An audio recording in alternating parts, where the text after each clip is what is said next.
Welcome to my channel GIC. Practice. Daily IELTS Listening Test and Speaking Module. Don't forget to subscribe my channel. You will see that there is an example which has been done for you. On this occasion only, the conversation relating to this will be played first. I'm interested in doing some work for the library. Are you the person to speak to? Yes. Right. Well, what sort of work are you interested in? Well, I've just come to live here in Australia. I don't want a full-time job until my children have settled down, but I really need to get out of the house a bit. And I heard you need voluntary workers for various projects? Right. The woman is interested in voluntary work, so C has been circled in the example. Now we shall begin. You should answer the questions as you listen, because you will not hear the recording a second time. Listen carefully and answer questions 1 to 7. I'm interested in doing some work for the library. Are you the person to speak to? Yes. Right. Well, what sort of work are you interested in? Well, I've just come to live here in Australia. I don't want a full-time job until my children have settled down, but I really need to get out of the house a bit. And I heard you need voluntary workers for various projects? Right. But I don't know if I have the right skills.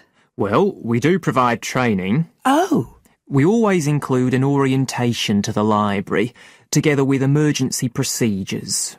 That's fire regulations, emergency exits, first aid so you can cope with accidents or sudden illness. Things like that which are necessary for anyone who's working with the public. Then we give specialist training for particular projects, like using our database system. I do have quite good computer skills, in fact. Oh, great. Is there any sort of dress requirement? Well, all staff have to wear a name badge, so they can be identified if they go outside the staff-only areas. But apart from that, there aren't many regulations. We ask you to sign in and sign out for insurance purposes, but that's all. How about transport? Do you live locally? Well, not too far away. I'm at Porpoise Beach. My husband needs a car during the day, but it's only about 20 minutes on the bus. In fact, we can reimburse part of your travel expenses in that case. Oh! Would that be the same if I came by car? No, because parking is such a problem here. One thing we are looking for, though, is someone who can drive a minibus. No problem. So, do the projects involve going outside the library? Some, yes, but not all. We've just finished one which involved working with photographs taken of the area 50 or 100 years ago. It basically involved what we call encapsulation. Putting them in some sort of covers to keep them safe? Exactly. It's time-consuming work, and we were very grateful to have help with it. Then, sometime next year, we're hoping to begin working on an initiative involving the sorting and labelling of objects relating to local history. We'll be needing help with the cataloguing. Oh, I'd definitely be interested. How about at present? Well, we have a small team who work to support those who are unable to read. Working with the blind? Yes, or other groups who have reading difficulties. We provide volunteers with equipment so that they can take books home with them and read them aloud onto CDs. We're gradually building up a collection that can be lent to those who need them. I can see it would be useful, but I'd really like to do some sort of work where I can get the chance to meet people. How about reading stories to children? That's done by our regular staff. But we do have another project. It's a very long-established scheme which involves helping those who are unable to have direct access to the library. Oh, I noticed someone with a trolley of books when I was at the hospital last week. That sort of thing. That would have been one of ours, yes. It's one of our most popular services. Lots of people who wouldn't dream of going to the library normally, when they're at home, borrow a book when the trolley comes round the ward. I can imagine. Yes, I'd definitely be interested in that. Right, so how do I enrol? Well, we do ask all volunteers to commit themselves to a regular period each week. I could probably do 5 or 6 hours. Oh, be careful not to take on too much. But we do need someone for a couple of afternoons, from 2 to 4, so 4 hours altogether. That sounds fine. Before you hear the rest of the conversation, you have some time to look at questions 8 to 10 on page 110.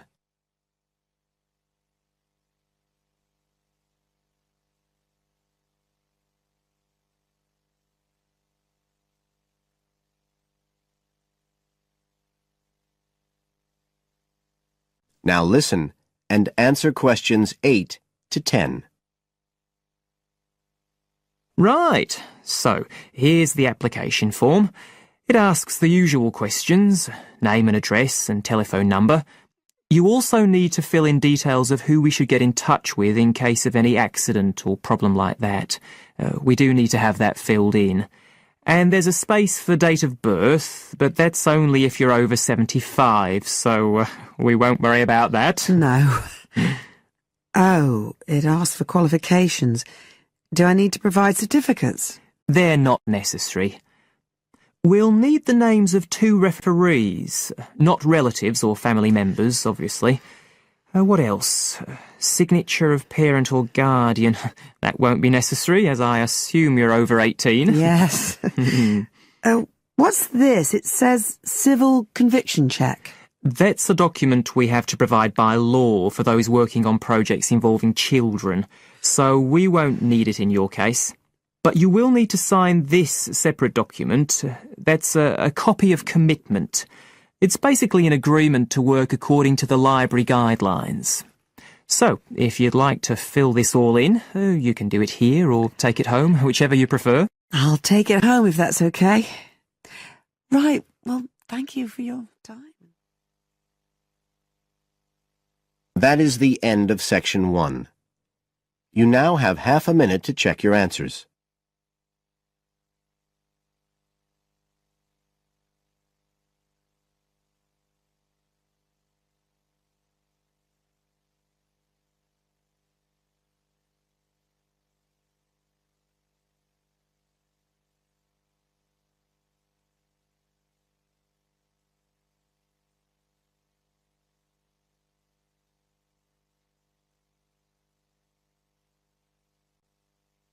Now turn to Section 2.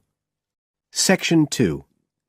You will hear part of a local radio program about fighting air pollution in Canadian towns. First, you have some time to look at questions 11 to 14 on page 111.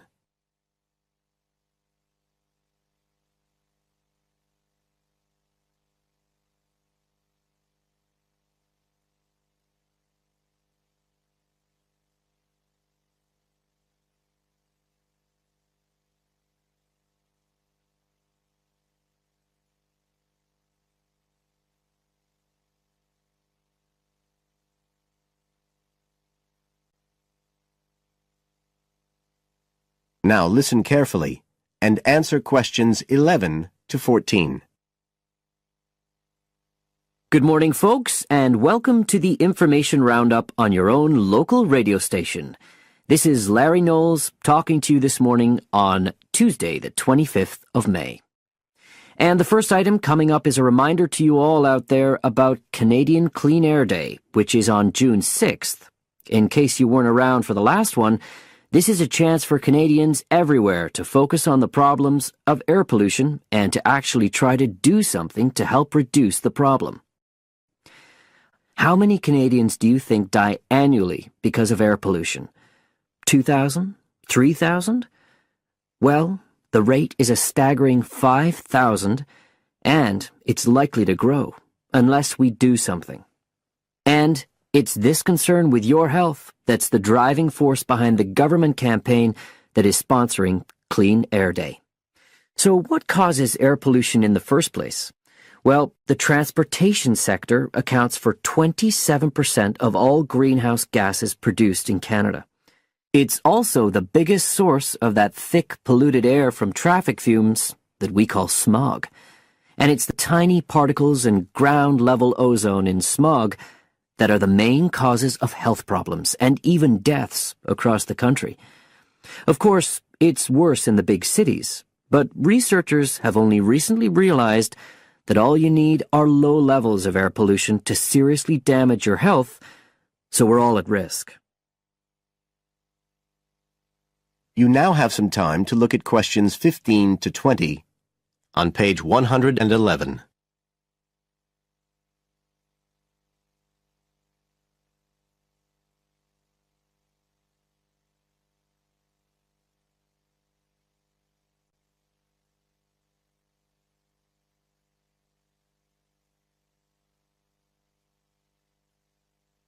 Now listen and answer questions 15 to 20. So, what can we do to fight air pollution? Well, it should be pretty obvious by now that the way we get to and from work every day can have a big impact on the air we breathe. So the easiest action you can take on Clean Air Day is to accept what we call the commuter challenge and get to work on foot or by cycling for a change. If you have to use your car, try carpooling and share the drive, or better still, use public transit. If everyone tries this for just one day, you'll be amazed by the difference it can make to the air in our towns and cities. But there's more you can do to improve air quality. For example, you can plant trees.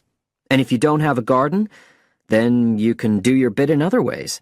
For instance, did you know that modern, improved wood stoves can reduce wood smoke by as much as 80 to 90%? So you can make a big difference if you upgrade the appliances you use in your home. The government is also working hard on your behalf to clean up our air. Its priority is to reduce the emissions that cause smog, and they have clear plans to get there.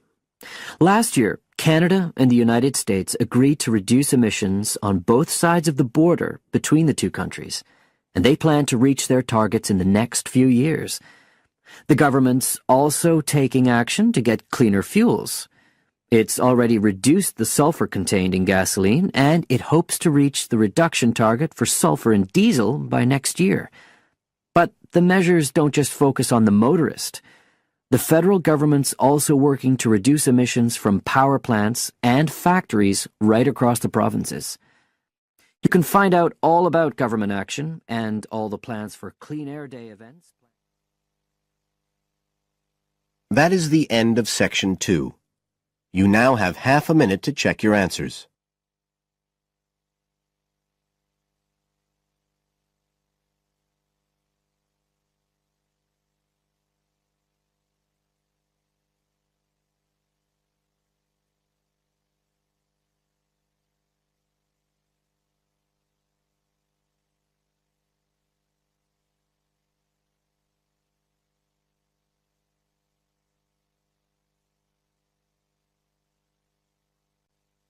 Now turn to Section 3. Section 3. You will hear two geography students, Jack and Katie, talking about a field trip to Kenya in Africa. First, you have some time to look at questions 21 to 24 on page 112.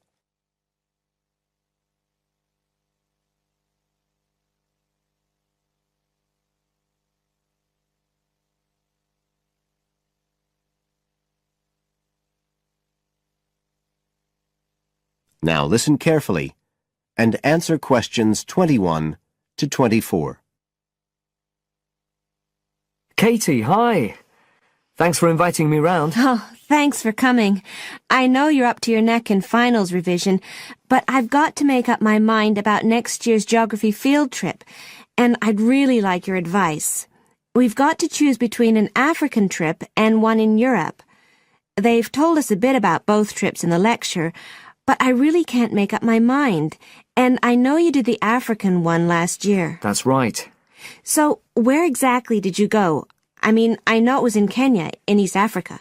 Yes. Well, we were right up in the northwest of the country. It was beautiful. We stayed in a place called the Marich Pass Field Studies Centre. Right. Dr. Rowe said the accommodation was traditional African-style cottages. He had a special name for them. Bandas. Yes, they're fine. You have to share, 2 or 3 people together. They're pretty basic, but you have a mosquito net. They don't provide spray, though, so remember to take plenty with you. You'll need it. And there's no electricity in the field centre. You'll have hurricane lamps instead. They give a good light. It's no problem. What about places to study? Dr. Rowe said there was a library? Yes, but it's quite small. There's a lecture room as well, but most of us worked out in the open air. There are plenty of places outside, and it's so beautiful. You're right in the middle of the forest clearing. I gather it's a relatively unmodernized area. Definitely. They actually set up the centre there because it's on the boundaries of 2 distinct ecological zones. The mountains, where the people are mainly agriculturalists, and the semi-arid plains lower down, where they're semi-nomadic pastoralists. Before you hear the rest of the conversation, you have some time to look at questions 25 to 30 on page 112.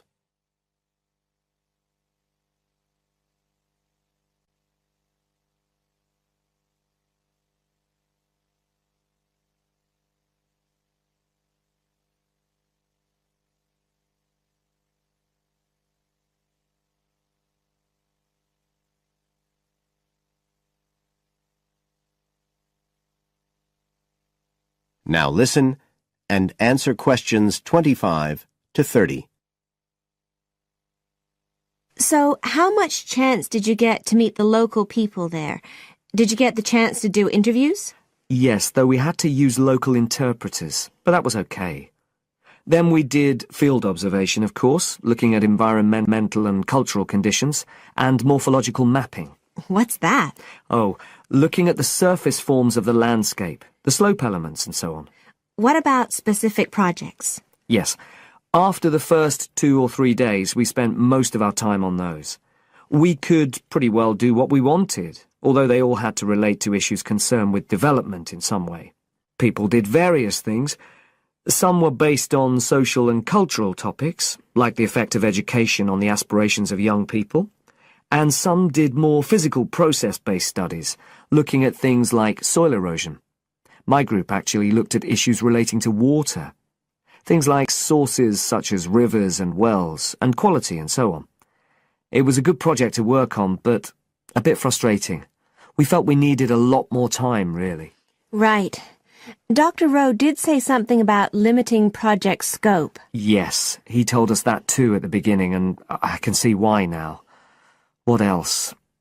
Well, we had some good trips out as part of the course. We went to a market town, a place called Sigur. That was to study distribution. And to look at agricultural production, we went to the Weiwei Valley. That's an important agricultural region. And what about animals? Did you have a chance to go to a national park? Sure. We did a trip on the last day, on the way back to the airport at Nairobi. But actually there was lots of wildlife at the field centre. Vervet monkeys and baboons and lizards. It does sound good. It was excellent, I'd say. In terms of logistics, it was very well run. But it was more than that. I mean, it's not the sort of place I'd ever have got to on my own. And it was a real eye-opener. It got me really interested in development issues and the way other people live.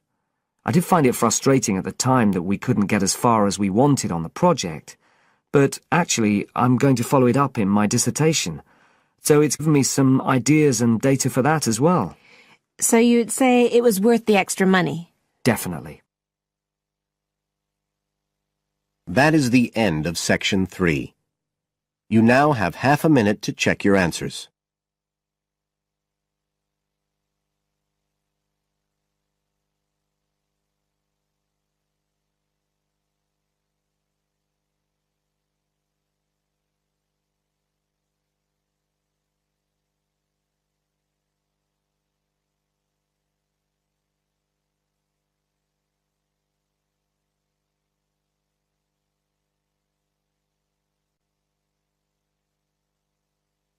Now turn to Section 4. Section 4. You will hear a presentation by a student about a website she has designed for a supermarket. First, you have some time to look at questions 31 to 40 on pages 113 and 114.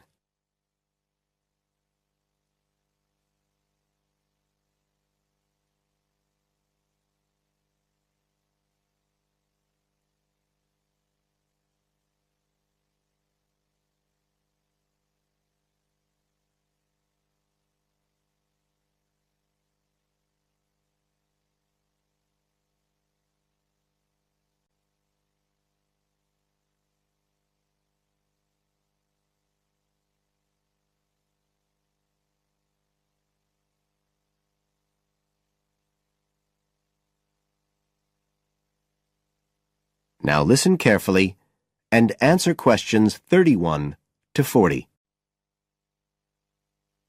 For my website design project, I decided to approach SuperSave supermarkets because I have an evening job at the supermarket, so I already have a slight insight into their organisational goals and workings. The field research for my project was in 2 stages. First, I had an interview with Mr. Dunn, who is in charge of SuperSave's customer care department. I discussed the project with him in order to identify the supermarket's requirements. Mr. Dunn said customers are often unwilling to make a face-to-face complaint when they've experienced difficulties with a product or a member of staff or anything related to the supermarket. So he said a website which allowed members of the public to get in touch with the organisation and bring the problem to their attention in a private manner might be very useful, and we agreed that I'd work on this.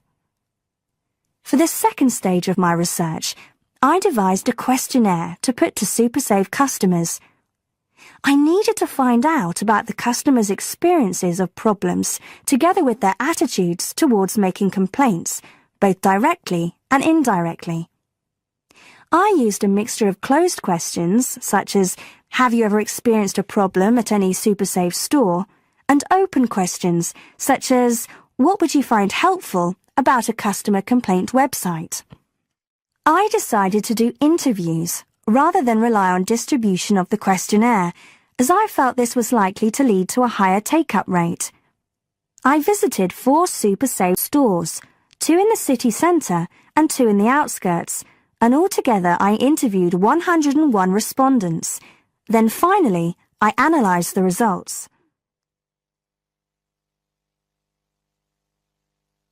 I found the results of the questionnaires to be very informative. I found that out of the total number of customers investigated, 64% had at some stage encountered a problem in a SuperSave store. Out of these people, the vast majority said that they hadn't reported the problem to any member of staff. They just kept it to themselves. The next thing I tried to find out was why they hadn't complained. Well, about 25% of the people I interviewed said the reason was that they couldn't be bothered, and a slightly smaller percentage said that they didn't have enough time. But 55% said the reason was that they felt intimidated. I finally asked if they would be more likely to complain if they didn't have to do it face-to-face, and nearly everyone I asked said that they would, 95% to be exact. I then set about designing the website to meet these needs. Once I'd completed the website, I made another appointment with Mr. Dunn to find out what he thought of it. Mr. Dunn said he felt that the pages would benefit his organisation by giving customers a new way of expressing their complaints and by making it easier to collect complaints, identify specific places where service and customer care were not as good as they should be, and act upon them accordingly. SuperSave is already a highly customer-orientated organisation, and he thought our website would be an excellent addition to their customer care effort.